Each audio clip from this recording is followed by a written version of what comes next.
खुलुमबाय। दिनै खन्थाइ बिबारनि बिजाबनि सिनायथि आयदायाव जिउनि देंखो बिजाबनि सायाव सुंद'यै फोरमायथिनो लादों। बेयो गांसे खन्थाइ बिजाब। बेवहाय गासै दों 50 खन्थाइफोर दं। बेफोरनि गेजेराव दोंनैसो खन्थाइफोरनि मुंखौ मुंख'नाय जाबाय। बुरलुंबुथुर, लोगो, बिबार, जिउ, अनसुला रजे, गेदेमा सुबुं, बैसागु, बैसागि सिखोला, जिउनि देंखो, धोरोम, सिफुं, जिउ।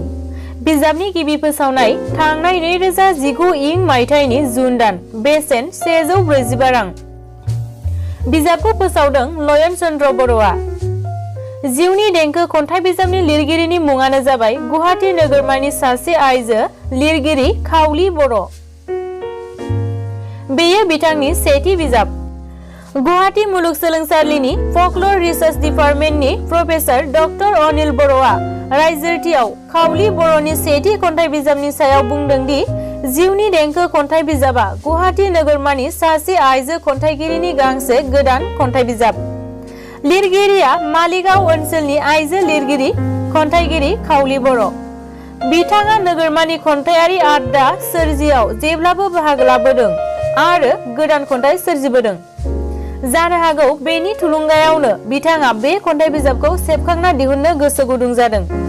जिउनि देंखो खन्थाइ बिजाबाव गासै 51 खन्थाइफोर दङ। खन्थाइफोरा गुबुन गुबुन आयदाखौ मिरु खालामना लिरनाय आरो गुबुन रोखोमनि बिदैजों आबुं। बांसिन खन्थाइयानो समाज, सुबुं आरो हारियारि सानस्रिखौ लानानै लिरनाय। मिथिंगा आरो मिथिंगानि बायदि बिथिंखौ लानानैबो लिरदों खन्थाइगिरिया। मिथिंगा, गावदां अखाफोर, फागुन, बिबार, जिउ खन्थाइया बे जाथोनि। बोथोर आरो बोथोरा सोलायनायखौ लानानै लिरदों बैसागु, बैसागि सिखोला बायदि खन्थाइ।